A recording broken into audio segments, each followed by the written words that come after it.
Well, welcome everyone. It's been a while since I've been involved in the Leadership Lounge, I think before the summer. And it's great to have Laurence here from Lyon. I'm joining you from Rostrevor, and we'll introduce our guests pretty soon. Laurence, how was the summer in Lyon? Hi everybody. The summer was good as well. We were able at least to go and perform in the streets, with our team. So it was really refreshing to be able to go and to see people around and to be in the streets and share the gospel together, So that was one of the highlights of the summer for us. Wow. My wife and I, we stayed at home. We didn't go on any big travels, but it's going to be good to speak to people in Spain today. So, but maybe I'll just say a few words just to introduce our day today, this interview. First of all, maybe a little announcement if you're watching. We ran 2 events in the earlier part of this year called FutureWise. And the plan is to, as part of the ELLC, the Leadership Learning Community, to run these every quarter, to run an event called FutureWise, where as YWAMers, we listen to voices, sometimes from outside of YWAM, that challenge us about the future and what God might be saying. So the next one of those events is actually the 18th of October. So if you follow us on Facebook, you should be able to find a way to register for this month's FutureWise. It's every 3 months. And the guest speaker this time is a guy called Roy Searle. Roy was one of the founders of a community called the Northumbria community that has been very influential around the world, actually. He's spoken at events with a guy called Richard Foster, who's a well-known writer. Roy Searle also helped to write the Celtic Daily Prayer, which is a kind of a big, lovely, big, thick book of kind of Celtic prayers and poems. And so he's going to be the main speaker, and he's one of the most profound speakers I've really heard on the future. So please join us on the 18th of October. We'll be starting at about, Central Europe time, that would be 2:15, 14:15, and it goes to 16:30. So for us here in the UK, it would be starting at 1:15, so an hour earlier. So wherever you are, check your time zones, and you need to register to be included in that. But we've had about 500 YWAMers from Europe attending those last 2 events. So we'd love to have as many of you as possible. Bring your base, your leadership team, watch it as a group. So maybe, Laurence, I'll just welcome our guests, and then I'll hand over to you to ask the first question. So we want to welcome Alfonso and Debee. And many of you will know Alfonso and Debee. Alfonso was the director of YWAM in Spain for many years, and Debee, his faithful sidekick in ministry, running King's Kids, the both of them, and raising a family, and just being the welcoming, hospitable face of YWAM in Spain, but also God's used them obviously around the world. And we'll hear a little bit more about them. Alfonso, a Brazilian originally, Debee from England. And it's really great to have you both. And, I just think this month on the kind of ELLC, we're looking at the theme of hospitality and how it relates to leadership. That leaders should also be hospitable. We should value hospitality. We should be making room for it in our teams and bases. And I think you've both been a really good example of how living a hospitable life, but then also in this latter part of your life, pioneering a new ministry on the Camino and using really hospitality as a means to reach out to people and show people what Jesus looks like. So it's so great to have the 2 of you with us. Thank you, Jonny. Thank you for your words. Yeah, it's very nice being together. It's finally, we tried to connect for a long time. I know. We had the chance to chat just a few minutes ago with both of you, and if I remember well, you said that you were in YWAM for 46 years, and so just to start with, we would like to have more of your story in YWAM and how you came into YWAM. If you could share both of you, your story with YWAM. Okay. Debee goes first. Okay, I'll go first. I came to missions in a way a little bit through the back door, and to try and cut a little bit of a long story short, I came from a very legalistic religious home, and I threw the baby out with the bathwater, and a lot of events in my life led me to try to commit suicide a few times, and finally, when I was 21, I got to the stage where I was so serious that I had made a plan that I was going to go to Amsterdam. And because back in the day in Amsterdam in 1974, the Fundel Park was open to the hippies and everybody to live there and to take drugs and, you know, just hang out all summer. And so I thought I want to go there. And I want to find true love, because I'd had so many broken relationships, and I think a deep search of meaningful love for my life was what I was really afterwards. And so I just declared I'm going to find true love, or I'm going to commit suicide there in Amsterdam on the drugs. So I gave up my job, the place where I lived, and got rid of stuff, and I just went with a guitar and a backpack, and finally ended up in the train station in Amsterdam.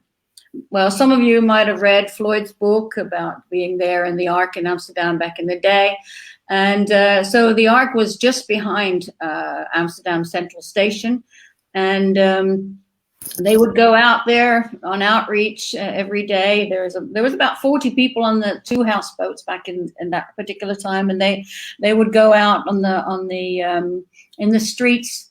Amsterdam in those days was known as like the gateway to the hippie trail that went out through India, Turkey, Iran, Iraq, Pakistan, Afghanistan, India, and then finally in Kathmandu, Nepal.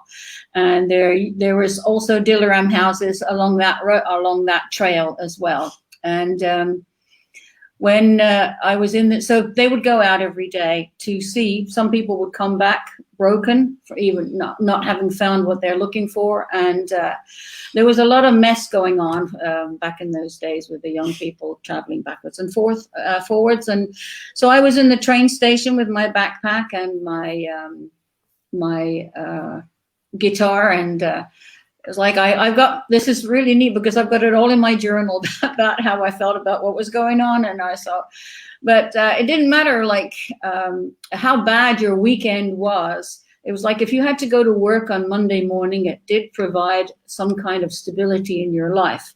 But even that came to an end in myself. That wasn't enough. But when I was there in the train station, I thought, for the first time in my life, there's no work on Monday and I have no idea where I'm going. And just at that particular point, I saw, we're talking about the hippie days, the long hair and the beards, and there was this young man looking at me from one side of the thing, and I was sitting on the floor. And then the next moment, I saw that he was looking at me from another angle, and I thought, oh no, what's going on? You know, what's this going to be all about? And of course, on the other side, he was from the houseboats. He was from the Ark, and he was out.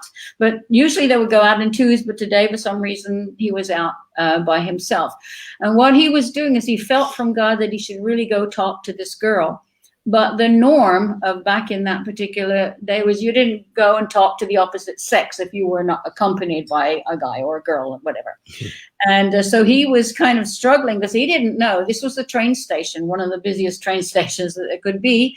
And he didn't know if I was going to be there in 10 minutes, if you could go back and get somebody and then bring someone else to talk to me. So he decided that it was more important that he would listen to God and not go down the road of the norm. Do we say English norms? So later on, that really spoke to me because having come from a legalistic and religious place, for me, God was the most legalistic being that you could ever know. And so here was this young man who obviously knew God, and he felt comfortable to not obey the norm and come and talk to this girl. Of course, to this day, I'm eternally grateful that he did.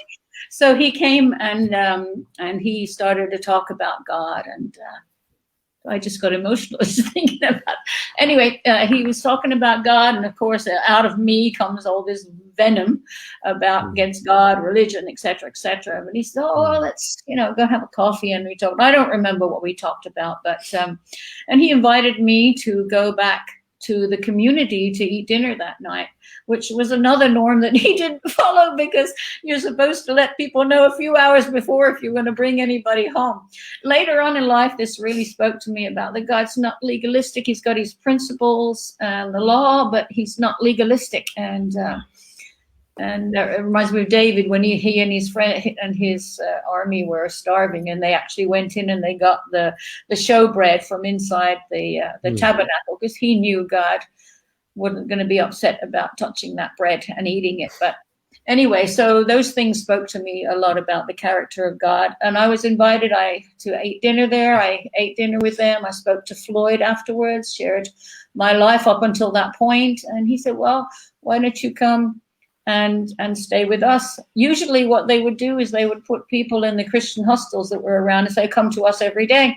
But that particular day, either God put his finger there or something, but everything was full. So I had to stay in the Afghan room, which was the coffee house. So I slept on the floor in the Afghan room. Another norm that wasn't followed. And I stayed there on the houseboat, and of course, living there and eating with them, and just watching people's interaction, they showed me a very different God to what I grew up with. And I thought, wow, I want this God. I want the love of this God. This is what I want. And so I said, okay, Lord. I said, yes, I want you, please. I come into my life, and I tell you, for the first time in years, it was like so much peace came into my life that it just completely changed me. It was night and day from like 1 minute to the next. Absolutely fantastic. And like I was sharing before, there were so many people, about 15 or 16 of us, that met the Lord in that summertime. It was the summer of July, and they did a mini DTS for a whole month, all these people. So all the staff that were there working there, they were all doing the cooking and the cleaning and taking care of everything that needed to be taken care of. So all these new Christians, babies could be fed, and we had such a wonderful foundation of the Christian life put into us that way, shared with it. It was a mini DTS, 3 hours every morning, and we drank it in. We absolutely drank it in, and God just diminished a lot of lies and just drank it in. And so anyway, a little bit later on, there was a team with Joe and Trisha Appler going to India, and so they said, everybody pray. Of course, everybody included me, even this young Christian girl of 3 months, said, everybody pray and see who needs to go with them on the team. So I go, and in the old, I didn't really know how to hear God's voice, but I said, "Oh, Lord, shall I go with them?" So I got my Bible and I flipped open the page and I went like that, and I read it, and it said, in the book of Acts, where it said, "And the Holy Spirit made me go with them, and nothing." I thought, oh, well, that's really clear, So I go, oh no, God, okay, Old Testament, give me something, the Old Testament, and I do this again, and then out comes the book of Nehemiah, when it says, "And it pleased the king to send me," Nehemiah was the cupbearer to the king. And I thought, well, clearer than that, there's no way. For me, it was as clear as anything. So of course I go to the leadership, and they go, oh, she's a 3-month-old Christian. How could she, So I shared this and everything, and they were so like unbelieving that they went to prayer, and then the Lord gave them the verse about where Peter was at the door, and the servant girl goes and said she didn't realize that it was him. She said it was his angel or something that was at the door, didn't see him. And so they come back and they realize, oh, yeah, she's heard God. This is God telling them. They didn't believe he was at the door, and they weren't believing me. And so I went out to India, and there I was in the Dilaram house doing what people had done for me.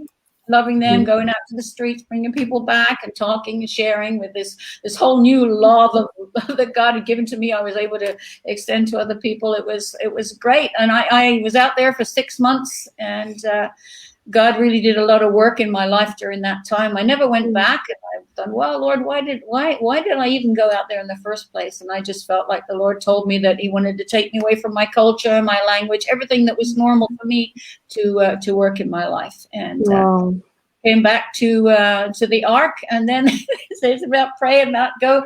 Somebody had just come in through from Spain in the Dillaram house in the southern Spain, and that was a different hippie trail that went from Amsterdam down to Morocco, Marrakesh, Casablanca, and all that. So that was another. So they had another place down there, another Dillaram house, and so I ended up going down there as well. That was run by Bob and Vicky Lichty at the time. I don't know if anybody would remember them. But they were the ones that the Lord used to really work in my life, bring around so much healing and so much wisdom, discernment. And I stayed with them for ages. It was actually on our wedding day, it was Bob that walked me down the aisle to be with Alfonso. And it was just, they were so, they became spiritual parents for me. And it was a really, really neat time. So that's how I came to Spain in the beginning. So I didn't speak one word of Spanish back in the day. And then around 1978, the leadership that was of Youth with a Mission that was working with the Spanish people, they were leaving. And so they asked Bob and Vicky and the team down southern Spain to come up and be in Madrid. And so that's when life really changed. And we all started learning Spanish and trying to reach out as much as we could. And then one time we were on outreach in it was just before Christmas, when a lot of the DTSs would come to Barcelona for their outreach. And we were there in Camping Toro Bravo. I don't know if anybody out there would remember that. And we divided into teams. The team I was in was led by the two Steves, Steve Myers, and I can't remember the other guy's surname, but I think it was Sullivan. That's right. And so I was put as a translator on their team, and we went around doing different stuff, and then we went up Mount Montserrat, and we all kind of went our different little ways there to have a special time, just personal time with the Lord. And that's when the Lord told me, I want you to show the Spanish people my Father heart. And that was when I really got my call to be here in Spain. So that would have been in the winter of 1978. And so we've been here ever since. Been in and around Madrid for over 40 years. Alfonso came, he can tell his story, but he came in 1980, and we ended up working so much together because I was in the area of drama, music, and all the rest of it, and he was running the evangelistic side of things. So we often worked together. Eventually, after getting our personal dislike of each other because he was so Brazilian and all over the place, and I'm so British and square, that it was a bit difficult for us to get on. But once we were able to get past that, we really had a deep appreciation for each other, and we got married. And we worked in Madrid, and I don't know how far to go, but that's how I came into YWAM. There's lots of details along the way. About how God showed his character, he showed up. And but I do want to say just one small thing, that when you become a Christian and you have to learn to forgive. And one of the big things for me was to forgive my father for his legalism and his perfectionism and religiosity. But I forgave, and I built on as much of the relationship as I could, and he began to trust, etc. And then, so we related pretty well. I would go back to Guernsey every once in a while, and I would always stay with them, with mom and dad, and go to the local church, and be a good Christian in their ideas of what it would mean. And so confidence grew, trust grew. And then in the year 2001, he came over for a visit, and we'd just been having coffee.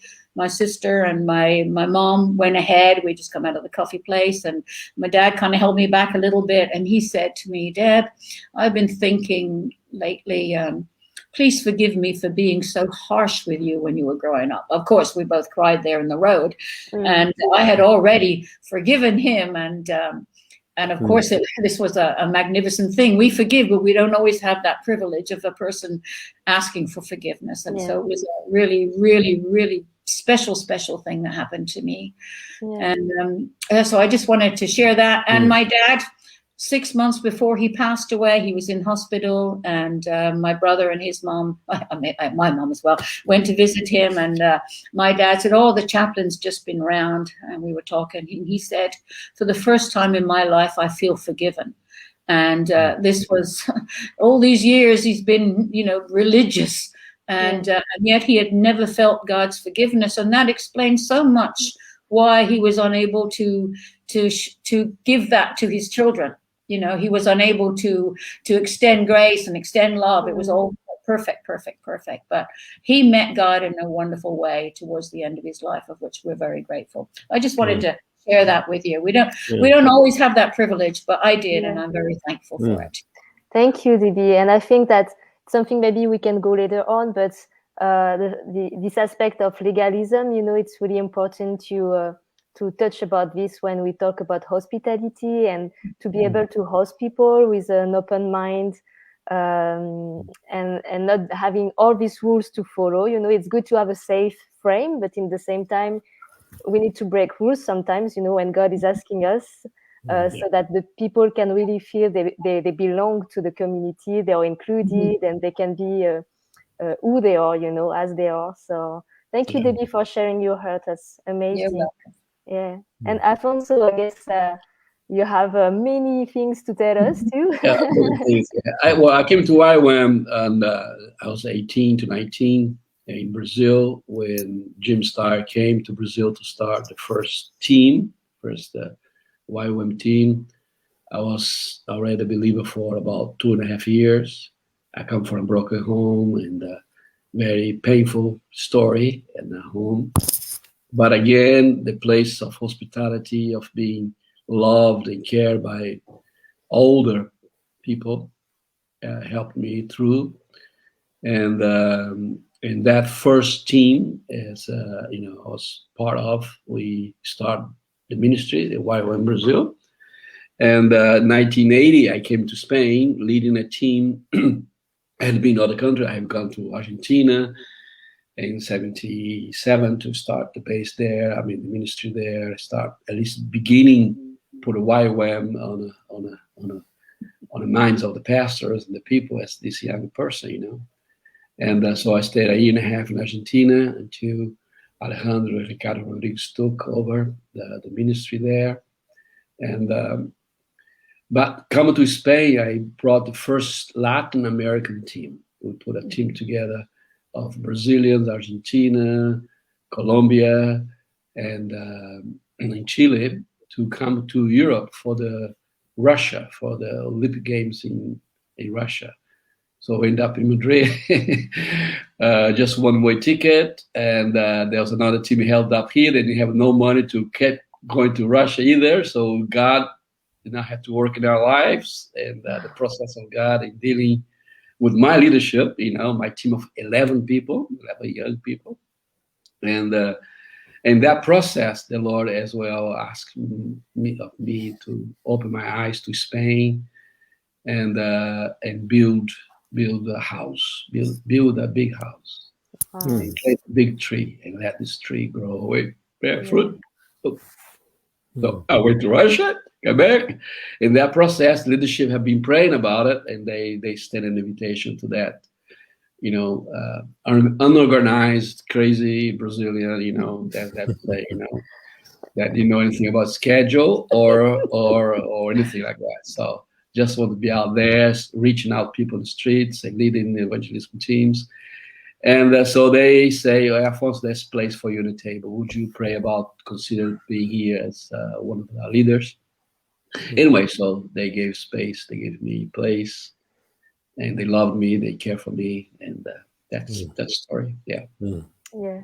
Thank you. And so the much. same thing was Bob Lichty, the man that said they used him and Tom Barnett and Gary McKinney.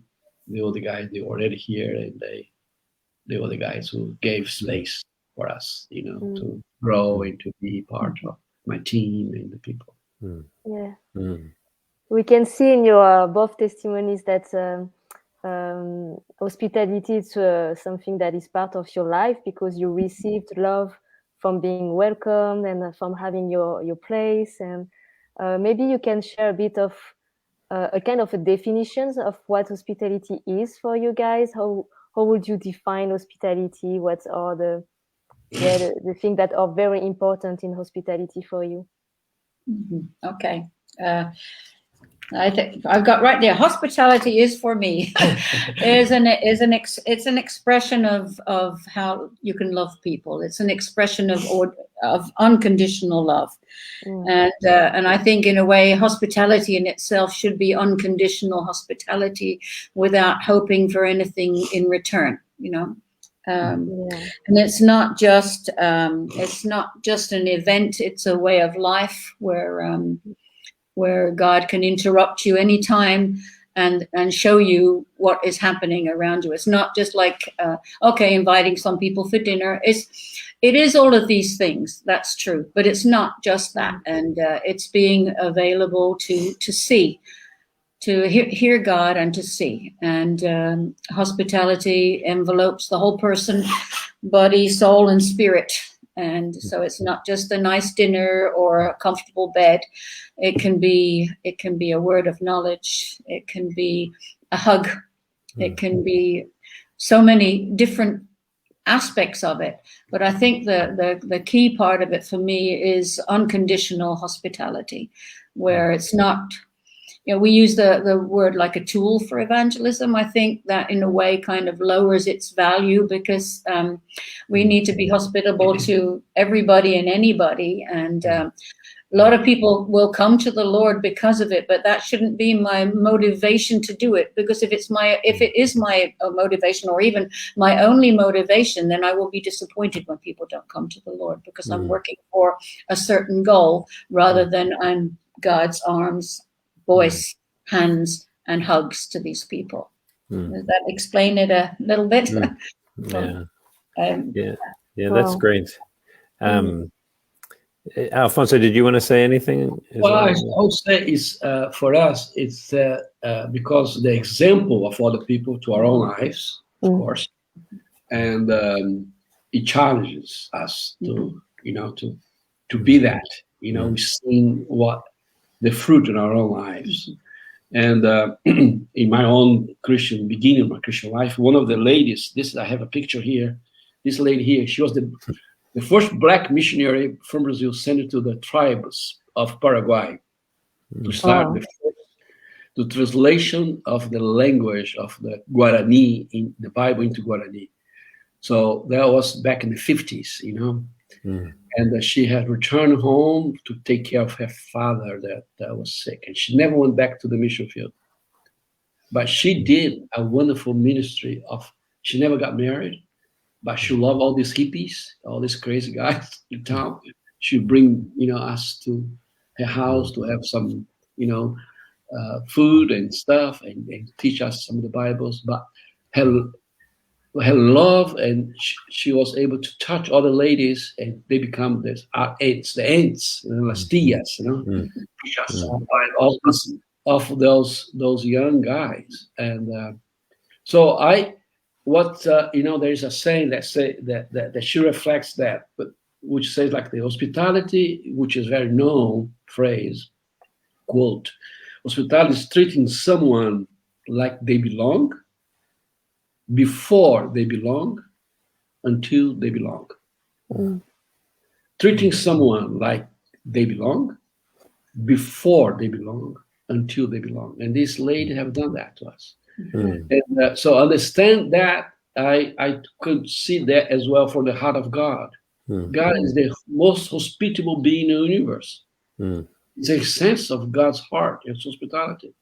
Before he built man, brought man and woman to existence, he built this wonderful world, creation of the garden, and set everything for them and say, he is for you, He set the place. He set the place for communion. He set the table for communion with these two. He set the place for their relationship to continue to be alive and intimate and personal. And I think throughout the Bible is that the character of God. He's always pursuing. He's always making himself available, disposable. I'm not disposable, Dispuesto. Available, yeah. Available, yeah. And I think it's a disposition of a heart.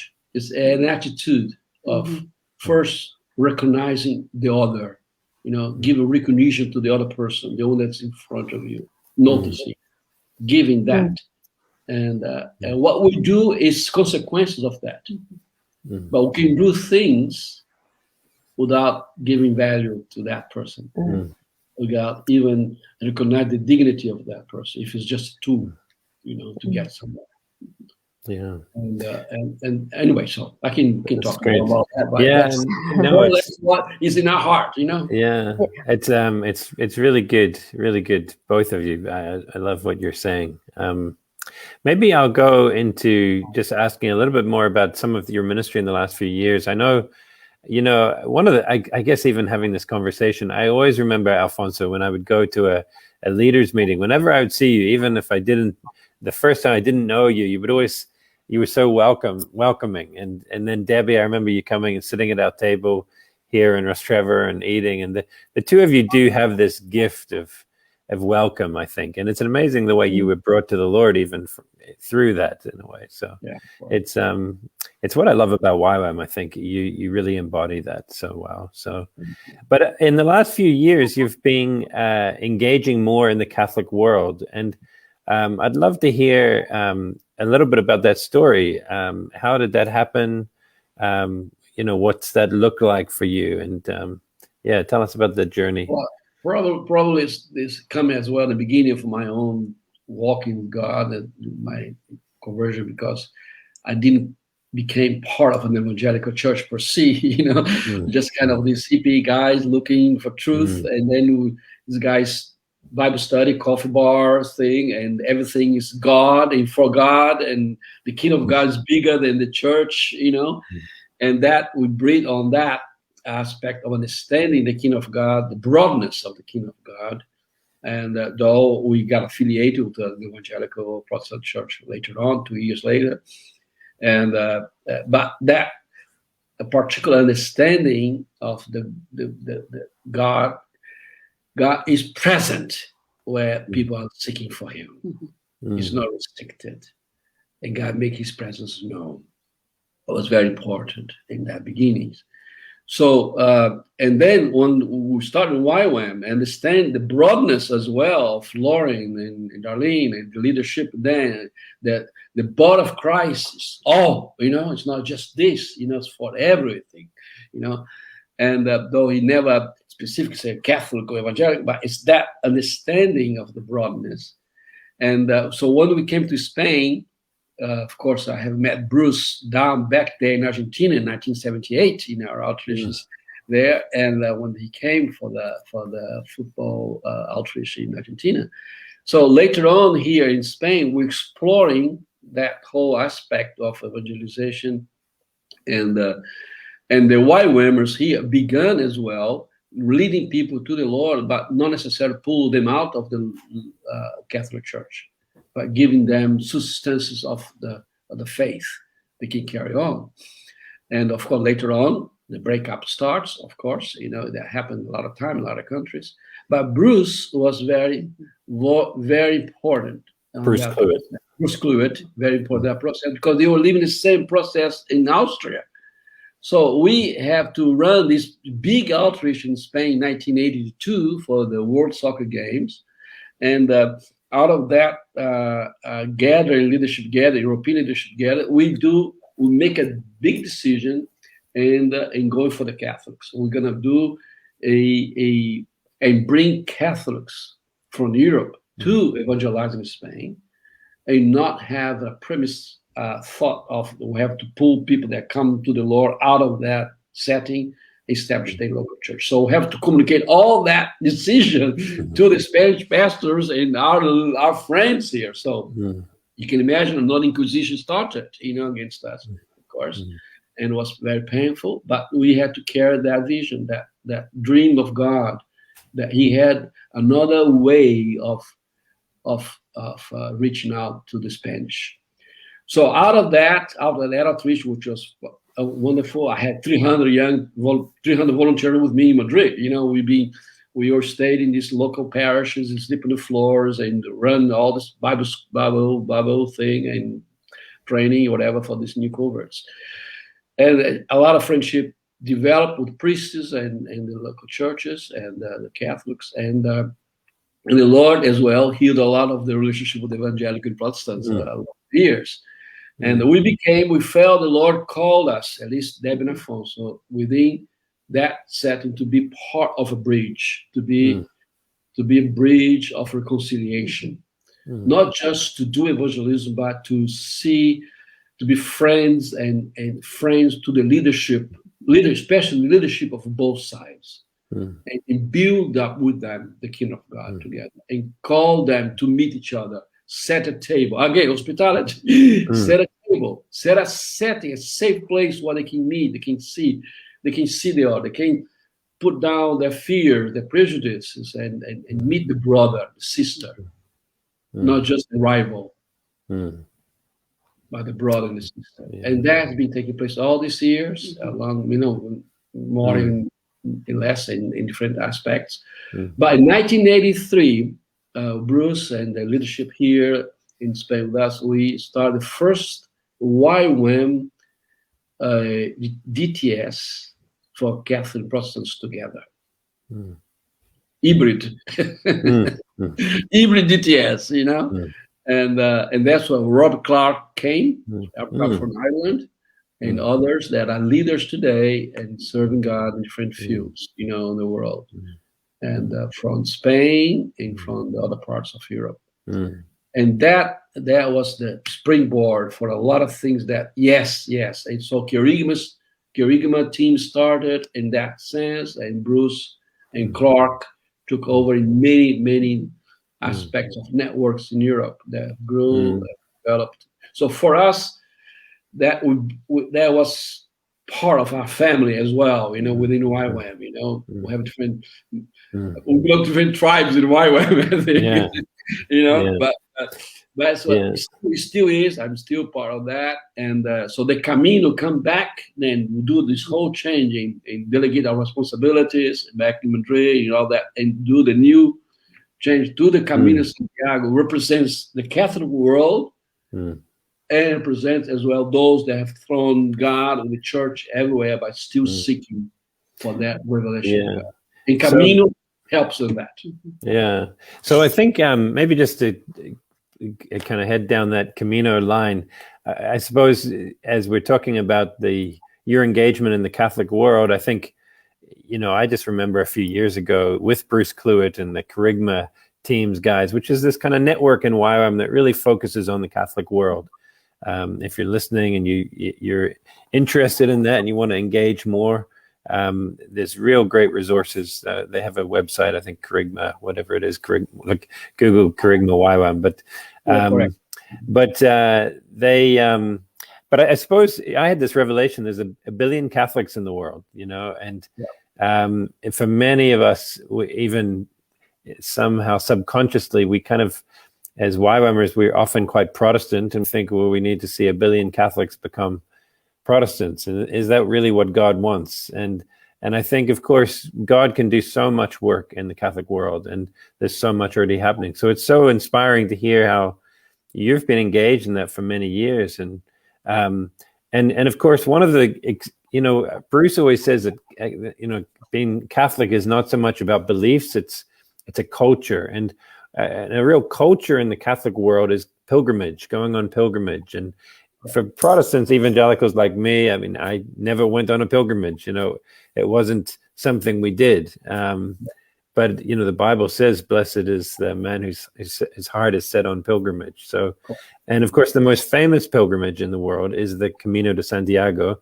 And a couple of years now, you've been pioneering this new ministry, really of hospitality on the way of the Camino, and reaching out to many of these people. Many of them are Catholic, but also, as you said, many are just seekers and walking. So can you tell us a little bit about how you started that ministry and what it's looked like, and what are you doing? Yeah, the whole thing came about 20 years ago when we did the first time El Camino. We led a team to see the field, see the mission, see what's there. It was actually a King's Kids. It was team. a King's Kids team. Okay. That led a few kids, the families, let's explore what God. So, but in 1993 we sent the first team to explore adults, but then we did with the kids in 1999. And that when we did the walk with the kids, we're so shocked to see the seekers, because the kids were interviewed and doing evangelism and all that. Of course, processing Camino, doing the walking and start to listen to God, but as well listening to God to speak to people as well, not just for themselves. And God used those kids, in an amazing way. But God used the seekers to speak to our hearts as well. Yeah. About His heart for them, and that don't put in a box, don't, I'm dealing, I'm leading them, I'm because that search, So we understood the need in the community, the need for people to be there, flesh and body of Christ, not just the symbols of the Camino, not just the temples, the church, the rites, but as well find Christians. And then we pray for, Lord, what do we do? And the Lord said, well, the last season of your life. Wait for the last season of your life. So we wait 20 years. And the season came, we knew it was right in the time. So 6 years ago, we moved into Galicia, to this area. And 5 years ago, we moved to this house here. It's a Hope House, a huge house the Lord has given. The Lord has provided, has done a miracle 2 years ago that this property was bought for YWAM ministry. And then we did of course, we run hospitality here, receiving pilgrims here, but as well as the favor with the town. The whole town have opened up for us. We felt like we've been given the red carpet. The red carpet, and how the Lord led us to this small town, small village, is a miracle itself. It's another story, and it's full of God's intervention, God's leading all these 6 years. Anyway, so we now have 2 chapels. We have been operating under Catholic has given us the place for us to meet the pilgrims right on the track where they have to pass by this chapel. So we are there every day, every day for 3-4 hours, 6 hours, whatever demands time to bless the pilgrims as they come by, invite them to come into the chapel, listen to them and singing a song, a blessing song, or pray for them as they need. So 3 months ago, another chapel right in the town where we are have been opened up for us to hold a meeting once they arrive in our town. So now have an evening gathering for pilgrims. Because we were restricted with the COVID, we could not receive the pilgrims in our Hope House for hosting them here. And we have said, Lord, we cannot be stuck. We have to find another alternative. And this other chapel was given to us to do that. And so he hold the meeting there every morning. And then out of that, we are building all the streams in relationship with the Catholics, with the leadership in Santiago de Compostela, with the bishops, and the ecumenical department of the Catholic Church, and work on that level, the authority and with the people. So we are managing to build a relationship with 2 sides, and we are a team of 3 couples now, and then teams, volunteers that come and help us, in the ministry. But anyway, so out of that, 2 other YWAM community has been formed, one base, one in Vigo, about an hour south where we are, and another hour north where Santiago de Compostela is. We have 7 couples in Santiago de Compostela now, ready to start training programs next year. So 7 couples are there, and another 6 couples in Vigo area as well, already running DTSs in other programs as well. They are more on the evangelical side, but the people in Santiago, we are developing these hybrid things, which is evangelicals and Catholics, and help them to walk the path of being a bridge, reconciliation, and on both sides. Yeah. And do you have a story at all about, people you've met that have come to stay at your house or come to visit? Is there a couple of little stories that capture? We have a book. This book, we have 3 books full of these of testimonies of these people. Wow. Well, it's like a guest book, and before they leave, they usually just stay one night because they go on. You stay one night, go walk the next 25 kilometers, stay another walk, stay the night, walk another 25. So we don't really know what happened in their lives until they write in this book and they're gone. And it's amazing. One lady wrote, the neat thing is because of our stories often, and the way that we would do it would be we would listen to the Lord in the morning when the pilgrims would come past the first chapel, and we would ask the Lord, show us, Lord, who we should invite to come home. And he would, and then we would invite them, and then they would say, you don't have to decide now, but please, before 2:00, let us know if you're going to come, blah, blah, blah. And so they would come. And then when they would come here, we don't charge any money. We have a donation box, but we don't charge anything. They can come and stay and leave.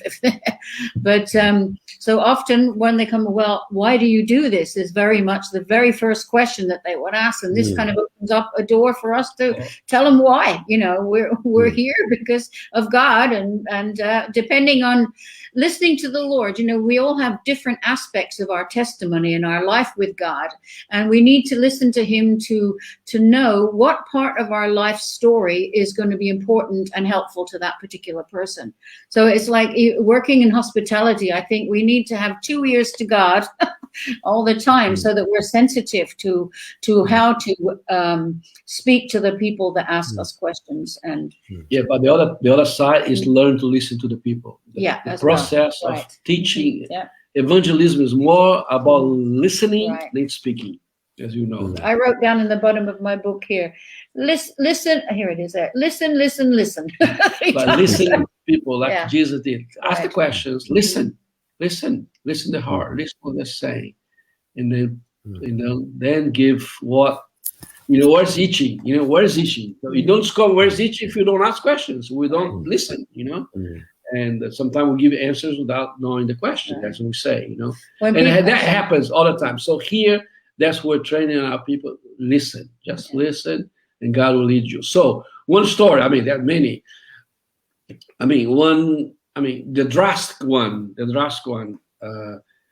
a guy was coming the Camino with his wife. She had done before, and before they arrived here, 2 stages before, she collapsed.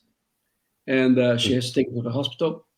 We didn't know anything about, of course, until another pilgrim that working with them stayed with us, and then he mentioned the story. So I said, "Wow, really?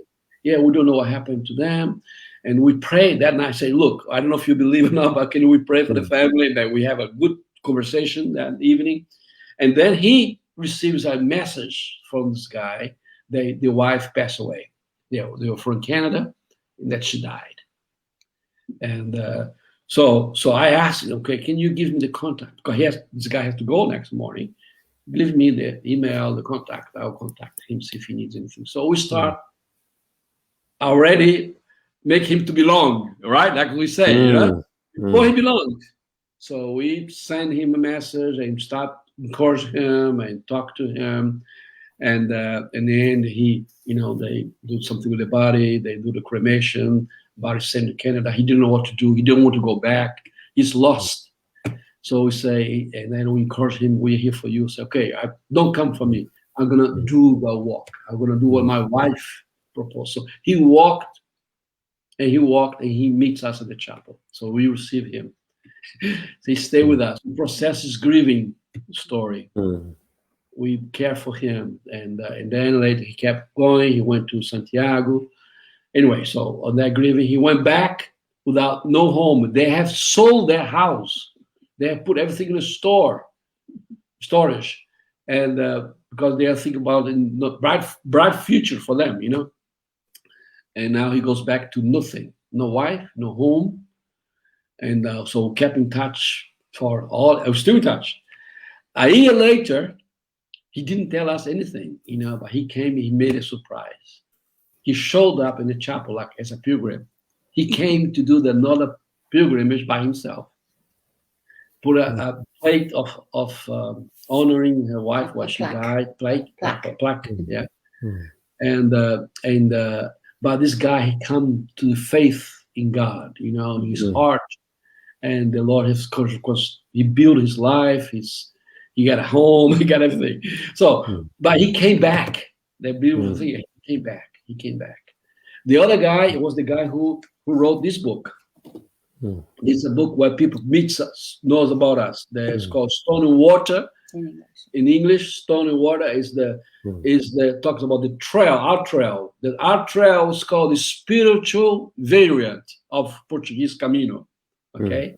And Roy is from Belfast. He made Roy up Richard. Roy came as well over here. He's one of the first pilgrims. And he's asked to stay here 4 days. He stayed here to explore more life, more thing. God have done a work in his life.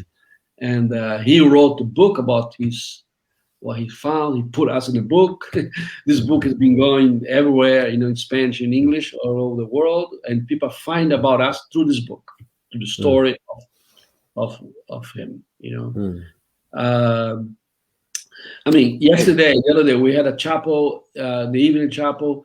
These two Germans were saying, we were lost. We wanted to do some spiritual thing in the Camino. We didn't find any church open, any chapel open. You guys were the first one.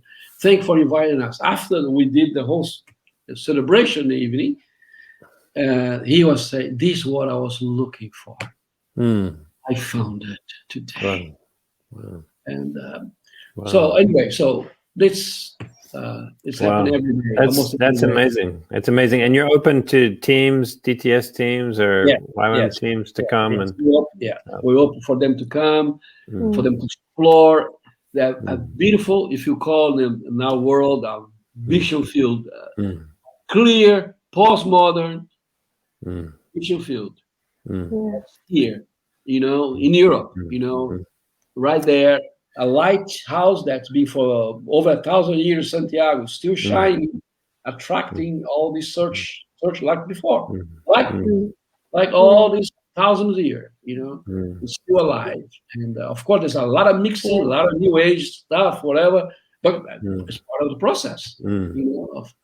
So what we like to see, maybe to not staying because no time is running, is to see if YWAM could think on the light of Floyd's McLaren vision of Dilaram House, and you see Dilaram of today on the Caminos of Santiago. Dilaram means peaceful heart. And the Dilaram House that served the hippies, the Dilaram House that served the pilgrims of the Camino, and all the pilgrims in the world, they are there. That if Christians are there to serve those searchers and be a blessing. With a cup of water, with a hug, with expression of Jesus. Let them see Jesus through you. Your face. I also wanted to go back to something you said at the very beginning that really stood out for me, is that when you shared about hospitality showing unconditional love and being ready to stop what you're doing, to be able to welcome people and chat with them. And it really speaks to me because as a leader, sometimes we can really be into the projects, into ministries, into so many practical things and visions. And especially in YWAM, there's so many things going on all the time and I'm the kind of person that is really focusing on the task also, because I like that. And I know that for me, for example, it's kind of sometimes difficult to stop what I'm doing, to just have like relationships and to focus on relationships. So just to go to my questions, is that maybe like for leaders in YWAM, as you know well how it works, maybe you could give us more input on how hospitality can be used in leadership, and if you understand my question. I think it's the process of seeing people. A lot of times we don't see the people. Yeah. We see the mass, we see the base, the group, but we don't see the person. And I think we have to rediscover the value of the person, the individual. And in my heart, I have to say, Lord, who you wanted me to bless today? And take different ways, different aspects, different possibilities. But you know your heart is already set to be that channel of God.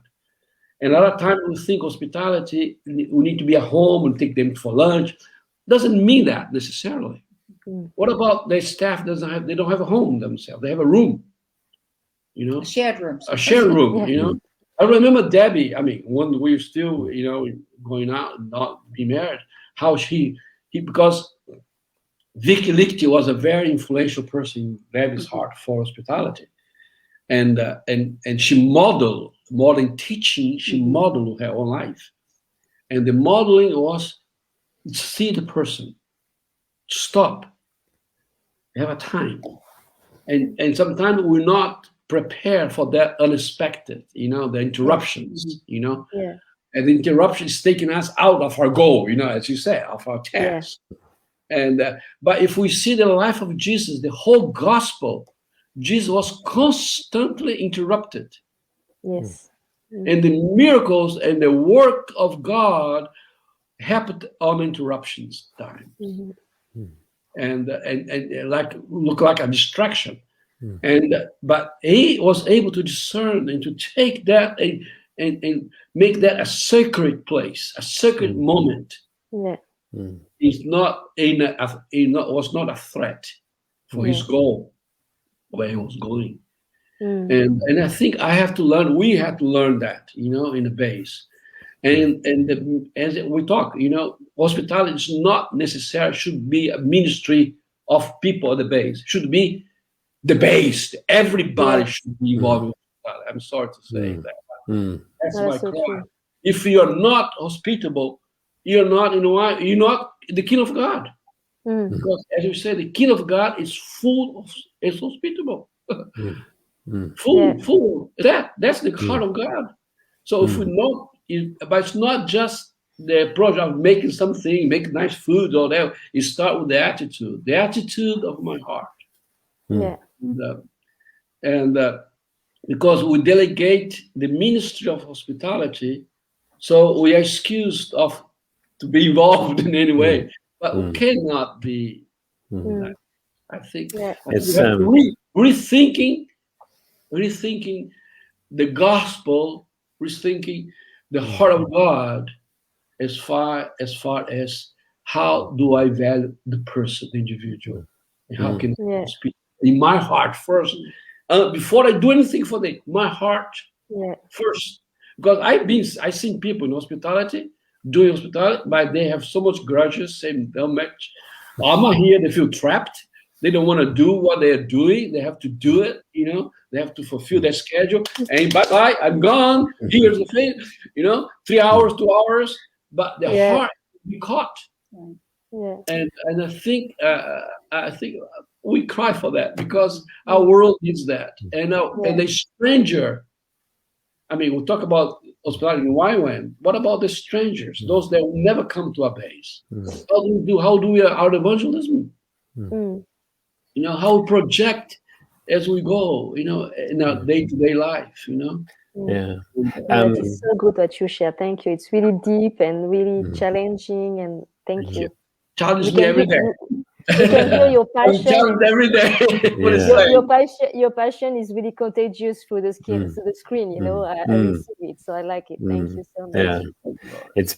It's brilliant. Well, we are running out of time, so maybe we'll just kind of ask a couple of final questions, just kind of quickly. I'm sure you could talk a lot about mistakes. It's a question we always ask in these interviews about just to tell us about a mistake you've made. And the reason we want to know is because as everyone here is trying to figure out how to be better leaders, and we want to learn from the mistakes. So if you can maybe tell us quite briefly, so we don't go too much over time, but maybe something that comes to mind. Okay. One of my big mistakes was disengaging of pastoral care and love a person and disciple someone. You go, that whole process. You you consider that person kind of son, a child, and you breathe and bless them. And sometimes in that process, there's some red flags, you don't see it, you're emotionally so engaged, and you lose kind of discerning because you're so caring for that person. And I think I did one big boo-boo on that one situation. And then because we're trying to help this family, and then money got involved, we got a loan to be helping them, to get the house because we want them to prosper, to live close to us. And but we kind of in a rush, and I think Debbie and I, we didn't stop enough to talk, to ponder the things, of the consequences, of the implications of things. So in the consequence, the whole thing blew up. They left the Lord, they left the debts behind, which we have to keep paying, still paying for that. And they left Spain, they left the house, and everything's. And we have to learn to keep forgiving, and not let that circumstances steal our heart, and steal our heart of generosity, of caring. And still aware of that, that we should be who we are in God. Just we need to be careful and listen more, but not stop what God has called us to do and to be.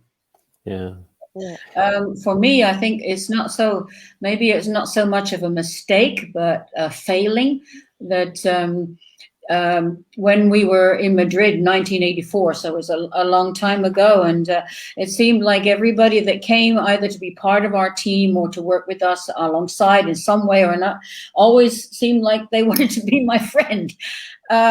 That they were seeking out relationship, whereas I didn't want it, and I got really upset one time, and I said to Alfonso, I said, "What did people come here to be missionaries or to be my friend?" But what I saw was that was my failing in being able to see that their hospitality was also to these people. I don't know if I'm explaining it very well, but I wanted people to come and be missionaries, get out there, do the work, etc.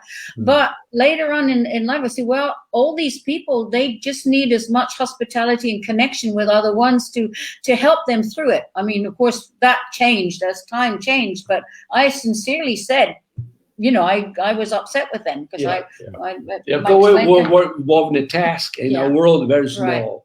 I had to enlarge our world. Right. And then the world that was very small, but God enlarged her world. Okay. That's just say one other thing. Yeah. Often we hear from people, you've got such a gift of hospitality, and I don't have that gift, and I don't have that gift. And I just want to say I didn't have the gift either. I grew up in a house where people weren't invited. And I watched. And how did I learn hospitality? By what I received from other people of hospitality, and then what I saw other people do to other people. And even though it didn't come out of me naturally, I copied it, I imitated it, and then gradually it became to be part of me.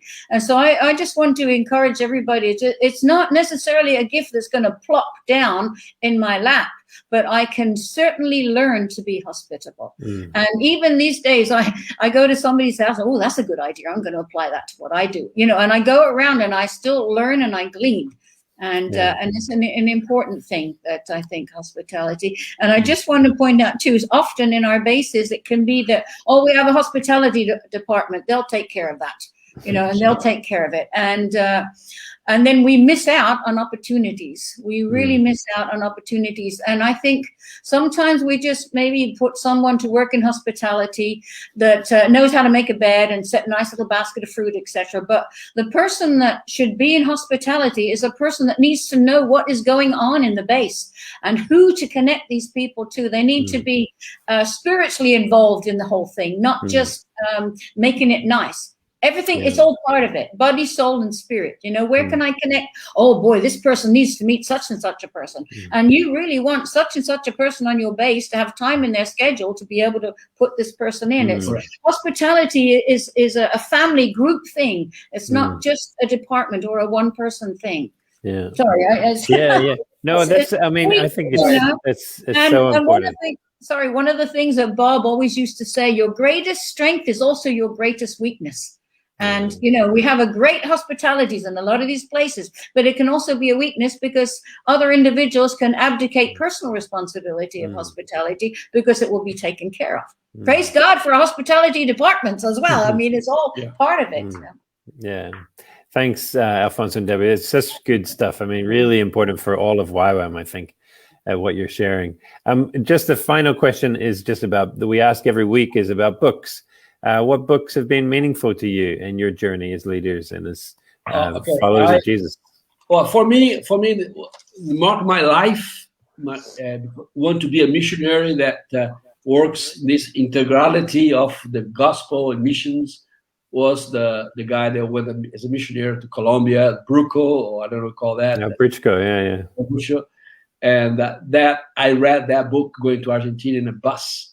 You know, I mean, 3 days bus trip, and I was crying my eye out. I said, Lord, this is what I want to be. You know, I was going my one-way ticket, you know, but just by myself. I start in the first team. I said, this is what I want to be, and this has been my motto. You know, what he lived there and what he gave, and loving, cannot reaching people if you don't love them.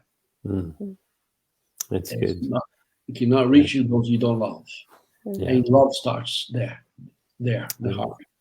And then the second book, I'm going through this. This is a good one. Passing the leadership baton. Okay. It's good principles here that I'm struggling as well on my evaluating my delegation in my leadership, you know, ministry that I've got. Lord, why this have flunked? What did a mistake there? What did there? So I'm trying to learn how to do transition well, you know, how to transition to others in a better way. And anyway, so that's what. Yeah, it's good. Debbie, did you have something you also wanted to? Yeah, I guess there was a book years ago in the 70s that came out called Why Am I Afraid to Tell You Who I Am by a priest called John Powell. And that influenced me a lot because I was never allowed to experience feelings or share them. So that changed a lot of my life personally. That did one thing. And then another one was the Space Trilogy by C.S. Lewis. I don't know if you know it. The last one is called That Hideous Strength. When we read that, we were reading it on a trip coming back from Barcelona. I was reading it out loud to those of us that were in the van. And we 8 hours later, we're here in Madrid, and we didn't even get out of the van because we wanted to finish the book. And it zapped me so much about the mercy and the grace of God that every time I read in my Bible after that, the word mercy, I would cry. Because I don't even remember what it was, but the revelation of God's mercy and grace that came through that book has never left me. And then the other one, more practical, has been the Practicing the Presence of God by Brother Laurence. That's great. Learning to hear God while you're doing the dishes is fantastic when you're a mom, you know. And then the other one, which is kind of it's on a daily thing, the My Utmost for His Highest by Oswald Chambers always has wisdom in there. Yeah. Well, that's you've crammed so much goodness into this hour. Thank you. Laurence, before I say a couple of things at the end, is there anything you want to say before, just as we close? No, I just really want to thank you guys. Like I can see, like as I said, it's contagious through the screen, you know, like your passion, your love. And I just want to come and visit you guys and see what you're doing. Yes, we love you guys here. Yeah, that would be awesome. Yeah. Thank you so much. Thank you for inviting us. Yes, thank you. It's been very nice being with you, and congratulations on what you're doing. Yes. Yeah. Thanks, Alfonso and Debbie. I mean, I think there's so much goodness in what you're sharing. I think that's really meaningful for us as YWAM. I mean, I think you're sharing to us what evangelism can look like when it's about a meal, about a welcome, about valuing the individual, you know. not valuing projects first. There's so much you've said that I think we could use in an evangelism school or a leadership school or a hospitality school. So thanks for your life, your ministry over these decades in Spain and around the world. And you've always been a real influence from afar in my life. I thank God whenever, like Paul said, I thank God whenever I think of you. So it's reciprocal. Yeah. And we all need to go and visit you on the Camino. We love to see what you're doing. Stay with us. Yes, we love to do that. And we love you to walk in Camino. Yes, like you say, experience that listening, the whole process. We don't know how many people are listening to us, but don't everybody come at once. Yeah, there's people who listen to this over the next couple of days, usually on Facebook. So yeah, if you're listening, engage, write in the chat, ask questions, and but maybe I'll just finish by just saying just a couple of things, which is we hope to see you next Monday for the FutureWise gathering on the 18th. And again, it's going to be a great event. You'll need to register for that. So you can find the details on Facebook for that. And then finally, also, I suppose I should also say that this is actually going to be my last Leadership Lounge. So I've really enjoyed being involved in these. Tova and I initially were hosting them probably a year and a half ago when COVID first started. And it's been a real joy to interview so many great people. And it's been great to work with Laurence in this last few months. But actually, I won't say too much now, but after 25 years in YWAM, God is leading my wife and I outside of YWAM. So we didn't necessarily think this would happen, but we're just trying to do what we always do in YWAM, which is to follow God, as Paul said, to keep in step with the Spirit. And so I'm going to be taking a role with a peace and reconciliation organization in YWAM, not in YWAM, in Ireland called Corrimila, and I'm going to take on their role of director of public theology. So I'm after many years in YWAM and a lifetime of thankfulness when I remember all the things that God's done in us and through us. We're with a lot of gratitude. We're moving out of YWAM, and you know, you said that book, passing on the baton, Debbie. Well, we're learning to do that too. So we're passing Russ Trevor on to a great leader, Scott Sotomayor, and a really good leadership team, and also the ELLC. I'm going to be handing over my responsibilities here, and we look forward to hearing more about how this learning community continues to be a real community for people, a place of belonging, but also a place of resourcing them in leadership so we can lead more like Jesus did. So for me, this is a kind of a farewell, but I just wanted to say that at the end. Yeah. And Jonny, we just want to take this moment just to say how we are thankful for your involvement in YWAM the last 25 years or so. And like, for me, it's been a privilege to know you, and I'm sure we'll be in contact, because you've been a model and a very good leader, but you're also a very good friend. So, I'm sure that many other YWAMers can say the same thing, that we really love you, we honor you and your family for everything that you've been doing, and the model, the example that you were. So, yeah, we are a bit sad that you leave YWAM, but we know that like friendship will still be there, and we really want to bless you in this next season that is ahead of you, and we really want to pray for you and to bless you for this next season. So thanks, Laurence. Thank you so much. Yeah. Okay. Thanks, everyone. Thanks, Alfonso and Debbie. Thank you, Jonny. Yeah. Your life, you're living YWAM. Of course, you leave a legacy behind. Thank you. A path that have inspired us a lot. A lot of things that you have done. The path of reconciliation out of that to the whole world, and your voice has been a clear voice and calling for the heart of God to the people, to the person, to the conflict issues. You're not to be afraid of chaos, to be afraid of messy stuff. The gospel is more great and powerful than all of that.